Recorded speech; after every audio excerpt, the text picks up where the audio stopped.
दोस्तों आपको हमारी ऐप विष्णु इकोनॉमिक्स स्कूल पर इकोनॉमिक्स से रिलेटेड 250 कोर्सेज मिलेंगे जो कि डिफरेंट यूनिवर्सिटी के इकोनॉमिक्स ऑनर्स और एम इकोनॉमिक्स के कोर्स सिलेबस के अकॉर्डिंग है। इसके अलावा यूजीसी नेट का सिलेबस हम आप बच्चों को प्रोवाइड कराते हैं, यूपीएससी इकोनॉमिक्स ऑप्शनल का, इंडियन इकोनॉमिक्स सर्विसेज के। इसके अलावा डिफरेंट स्टेट बोर्ड में पीजीडी इकोनॉमिक्स की जो वैकेंसी निकलती है उनके भी हम सिलेबस प्रोवाइड कराते हैं।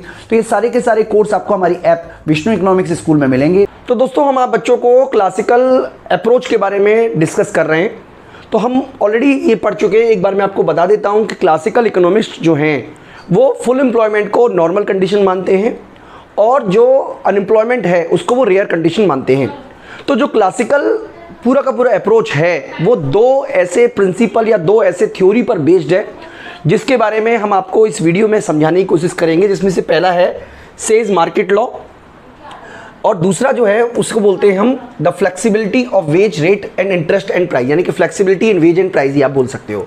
तो हम आप बच्चों को बताएंगे इस वीडियो के माध्यम से कि किस तरीके से flexibility of veg and price जो है वो इकोनॉमी को फुल एम्प्लॉयमेंट पर वापस ले आती है, जिसकी वजह से अनएम्प्लॉयमेंट की कभी समस्या पैदा ही नहीं होती, जो कि क्लासिकल इकोनॉमिक्स का बेस है।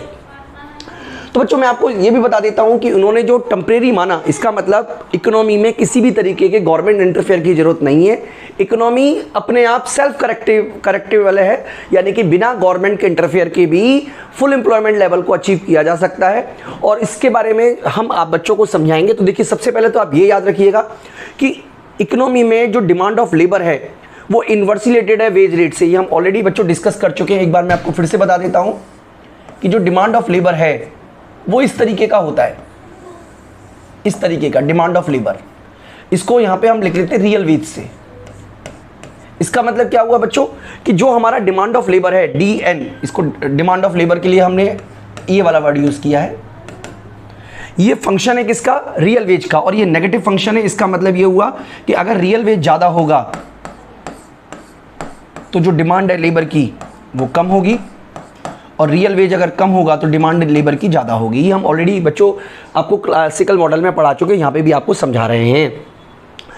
दूसरा आपको याद रखना है कि जो सप्लाई है लेबर की वो पॉजिटिव होती है। इसका मतलब जितनी ज़्यादा आप वेज दोगे उतना ही ज़्यादा काम करने के लिए लोग तैयार होंगे, या उतना ही ज़्यादा घंटे काम करने के लिए लोग तैयार होंगे। तो ये मान लीजिए लेबर की सप्लाई है, और ये लेबर की सप्लाई होने की वजह से यहाँ पर मान लीजिए मैं आपको लिख देता हूँ सप्लाई ऑफ लेबर की जगह NS, और ये मान लीजिए इक्विलिब्रियम वेज रेट है। ये एम्प्लॉयमेंट का लेवल है जो कि फुल एम्प्लॉयमेंट लेवल को ही हम बता रहा है। अब यहाँ पे वो कह रहे हैं कि अगर मान लीजिए कभी भी इकोनॉमी में डिस्टरबेंस होता है तो फ्लेक्सिबल वेज रेट की वजह से, फ्लेक्सिबल प्राइस की वजह से फुल एम्प्लॉयमेंट को अचीव किया जा सकता है, या फुल एम्प्लॉयमेंट पे इकोनॉमी बनी रहेगी। तो इसी को बच्चों हम आगे समझाने की कोशिश करते हैं। तो एक प्रोफेसर थे, प्रोफेसर पीगू का जो थ्योरी है वो काफ़ी इंपॉर्टेंट है इस मामले में।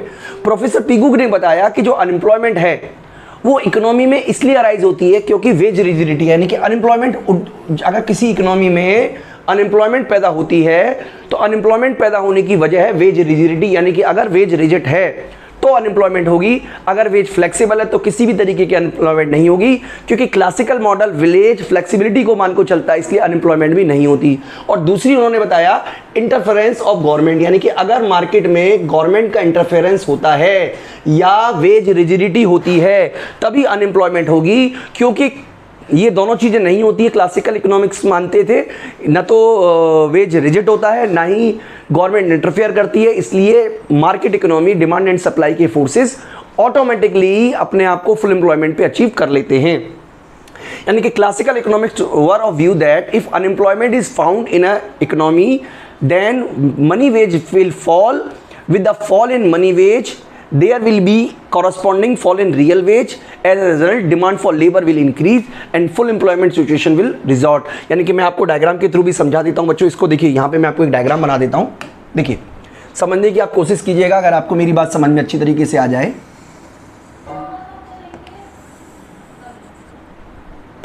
मान लीजिए ये हमारा है डिमांड फॉर लेबर, इसको मैं बोल देता हूं ND, और ये सप्लाई ऑफ लेबर है, ये हम बोल देते हैं NS। ये मान लीजिए हमारा वेज रेट है जिसको कि हम बोल देते हैं W/P। ओके बच्चों, और ये वाला जो है दिस वन, ये हमारा है एक तरीके का फुल एम्प्लॉयमेंट का लेवल जिसको कि हम NF बोल रहे हैं। तो ये जो फुल एम्प्लॉयमेंट हुआ है, ये वाला जो डायग्राम है ये लेबर मार्केट को दिखा रहा है। हम एक और डायग्राम बना लेते हैं, हम चाहे तो साइड में बना लेते हैं, थोड़ा सा को छोटा कर लेते हैं, ठीक है। देखिए इसमें हम क्या करते हैं, फुल वो दिखा रहे हैं हम अपना गुड्स मार्केट इक्विलिब्रियम का, या आप कह सकते हो कि मार्केट में एग्रीगेट डिमांड जो है, ये मान लीजिए एग्रीगेट सप्लाई है और ये हमारी एग्रीगेट डिमांड है। इस केस में प्राइस लेवल ये वाला है, ठीक है जी। तो ये हमारी एम्प्लॉयमेंट का लेवल है, इसको हम फुल एम्प्लॉयमेंट ही बोल देते हैं। तो दोनों तरीके से हमने आपको फुल एम्प्लॉयमेंट दिखाने की कोशिश की। अब मैं आपको बताता हूँ कि यहाँ पे प्राइस फ्लेक्सिबिलिटी के बारे में, ये प्राइस फ्लेक्सिबिलिटी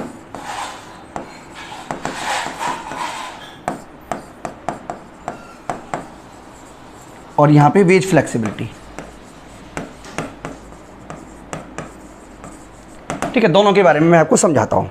अब बहुत ध्यान से समझिएगा बच्चों, मान लीजिए कि एग्रीगेट डिमांड का लेवल घट जाता है। अब एग्रीगेट डिमांड का लेवल घटता है तो इसका मतलब एग्रीगेट डिमांड कब नीचे की तरफ आ जाएगा। अब एग्रीगेट डिमांड लेवल घटने से क्या हुआ, एग्रीगेट डिमांड घटने से देखिए, अगर मान लीजिए कि अगर आप इस पॉइंट पर आ जाते, मान लीजिए इस पॉइंट पर आप आ जाओ, इसका मतलब है कि अगर आप ए से बी पर आ जाओ, यानी कि प्राइस सेम रहता, तो आपके यहाँ पे ये वाला एम्प्लॉयमेंट का लेवल आ जाता और ये लेवल जो है ये अनएम्प्लॉयमेंट को दिखाता, अनएम्प्लॉयमेंट को दिखाता। लेकिन ऐसा होगा नहीं, क्योंकि हम ये मान के चल रहे हैं कि प्राइस बहुत ज़्यादा फ्लेक्सिबल है। इसका मतलब जैसे ही वेज रेट, जैसे ही एग्रीगेट डिमांड बढ़ता है तुरंत ही प्राइस गिर जाती है, यानी कि बिना किसी टाइम लैग के प्राइस का जो लेवल है वो ये वाला हो जाता है, दिस वन। यानी कि अब इकोनॉमी में जो प्राइस लेवल रहेगा वो ये वाला रहेगा। अगर हम सिंपल मानना चाहें तो मान लीजिए पहले प्राइस 10 था, अब जो प्राइस का लेवल है वो 5 रुपीज़ हो गया।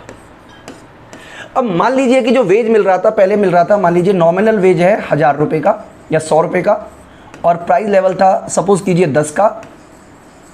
अब क्या हुआ, जैसे ही प्राइस गिरा आपका जो रियल वेज है वो बढ़ गया। इसका मतलब रियल वेज बढ़ने का मतलब क्या हुआ कि अब आपका प्राइस जो पहले वेज था ये वाला 100/10, इसका मतलब अब कितना हो जाएगा, अब हो जाएगा 100/5, यानी कि जो आपका रियल वेज है वो बढ़ गया, रियल वेज बढ़ गया।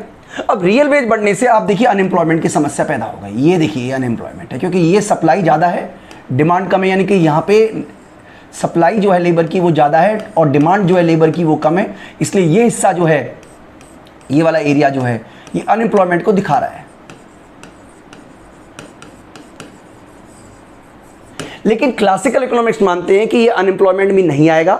इसकी वजह है कि अगर हम अपना जो नॉमिनल वेज है, नॉमिनल वेज जो है उसे कट कर दें। इस नॉमिनल वेज कट का मतलब क्या है कि प्राइस को, अगर देखिए अनएम्प्लॉयमेंट की समस्या इसलिए पैदा हुई है कि अगर आपका वेज रिजिट होता, अगर आप कहते नहीं जी हम तो उतने ही वेज में काम करेंगे, 100 रुपये में ही काम करेंगे, कम पैसे नहीं लेंगे, तो देखिए ये समस्या आती, अनएम्प्लॉयमेंट की समस्या आती। लेकिन वेज फ्लेक्सिबल है, इसका मतलब जैसे ही अनएम्प्लॉयमेंट पैदा होता है वेज जो है वो 50 रुपये हो जाएगा और प्राइस लेवल 5 रुपये है। इसकी वजह से रियल टर्म में जो वेज है वो वहीं पे बना रहेगा। इसका मतलब इस लेवल पे इकोनॉमी नहीं सर्वाइव करेगी, यानी कि 50 यानी कि 100/5 पे इकोनॉमी काम नहीं करेगी, बल्कि इकोनॉमी घूम के फिर से यहीं पर आ जाएगी। इसको बोलते हैं बच्चों वेज फ्लेक्सिबिलिटी। वेज फ्लेक्सिबिलिटी का क्या मतलब है कि जैसे ही एग्रीगेट डिमांड घटती है, नंबर 1 मैं आपको यहां पे लिख देता हूं बच्चों शॉर्ट में, यहां पे लिख देता हूं नंबर 1 कि अगर एग्रीगेट डिमांड फॉल करती है, एग्रीगेट डिमांड फॉल करने से आपका जो प्राइस है वो फॉल करेगा, ठीक है जी। प्राइस फॉल करने से आपका जो रियल वेज है वो बढ़ गया, रियल वेज बढ़ने से अब आपके पास में जो सप्लाई है लेबर की वो ज़्यादा होगी, क्योंकि आपको पता है ज़्यादा रियल वेज पर ज़्यादा लोग काम करने को तैयार होंगे, जबकि मांग कम होगी। आप ऑलरेडी पढ़ चुके हैं बच्चों, ऑलरेडी ज़्यादा होगी डिमांड से, इसका मतलब अनएम्प्लॉयमेंट क्रिएट हो जाएगा। लेकिन क्योंकि वेज कट होता है, नॉमिनल वेज कट होता है, nominal wage cut, wage cut होगा, ठीक है। प्राइस गिरने से रियल वेज बढ़ेगा, रियल वेज बढ़ने से नॉमिनल वेज कट होगा। इसकी वजह से नॉमिनल वेज कट होने की वजह से जो आपका रियल वेज है वो गिरेगा। ठीक है जी, इसका मतलब आपका, लेकिन रियल वेज लेवल वही रहेगा, और जो अनएम्प्लॉयमेंट की जो समस्या है, यानी कि इस केस में रियल वेज गिरने से आपका जो डिमांड ऑफ लेबर है वो बढ़ेगी, सप्लाई ऑफ लेबर जो है वो या आप NL बोल देते हैं जैसा हम बोल रहे हैं, सप्लाई लेबर की घटेगी, डिमांड जो है लेबर की वो बढ़ेगी, और फिर से NS और ND बराबर बराबर हो जाएंगे। तो इसका मतलब है कि बच्चों फुल एम्प्लॉयमेंट किस तरीके से आया? फुल एम्प्लॉयमेंट आया वेज की फ्लेक्सिबिलिटी की वजह से और प्राइस की फ्लेक्सिबिलिटी की वजह से, इसीलिए इस टॉपिक को वेज प्राइस फ्लेक्सिबिलिटी के नाम से भी जाना जाता है। तो हम वापस आ जाते हैं बच्चों अपने टॉपिक पर और कमेंट को एक बार दोबारा पढ़ लेते हैं, क्या कहना चाह रहा है ये। कहना ये चाह रहा है कि classical economics were view that if the unemployment is found in economy then money wage will fall. कौन सी चीज फॉल होगी? मनी वेज विल फॉल होगी, ठीक है। With the fall in money wage there will be corresponding fall in real wage, यानी कि money veg fall होने से क्या होगा, अगर W फॉल हो जाए तो जो आपकी रियल वेज है वो भी फॉल हो जाएगी, और रियल वेज फॉल होने से क्या होगा, डिमांड ऑफ लेबर, मैं DLE लिख देता हूं, डिमांड ऑफ लेबर जो है वो बढ़ेगी, सप्लाई ऑफ लेबर घटेगी, और इकोनॉमी फिर से फुल एम्प्लॉयमेंट के लेवल को अचीव कर लेगी। इस तरीके से फुल एम्प्लॉयमेंट की समस्या आ गई है। तो प्रोफेसर पीगू ने जो सबसे इंपॉर्टेंट बात बताई वो है वेज कट। देखिए यहां पे समझाने की कोशिश की गई है, the professor Pigou has explain that employment and money wage are inversely related, और उसके लिए उन्होंने एक इक्वेशन यूज किया। यहाँ पे N का मतलब है नंबर ऑफ एम्प्लॉय, जितने लोग काम कर रहे हैं, Q का मतलब है कि हम कितना पैसा खर्च करते हैं, परसेंटेज जो खर्च करते हैं इनकम का वेज के ऊपर, और यहाँ पे वेज रेट है। मैं आपको सिंपल एग्जांपल से समझाने की कोशिश करता हूँ बच्चों। देखिए मैं आपको यहाँ पे समझा देता हूँ। मान लीजिए कि हमारा जो इनकम है Y है, मान लीजिए हमारा इनकम का लेवल है 1000, और हम क्या करते हैं अपनी इनकम का, क्योंकि बाकी के फैक्टरों को भी तो पैसा देना है, केवल लेबर को तो पैसा देंगे नहीं, लैंड को भी देना है, कैपिटल को भी देना है, इंटरप्राइज को भी देना है। हम ये मान के चल रहे हैं कि हम 0.5 जो है वो लेबर को दे रहे हैं, यानी कि इनकम का जो भी हमारी इनकम होती है इसका 50% लेबर को चला जाता है।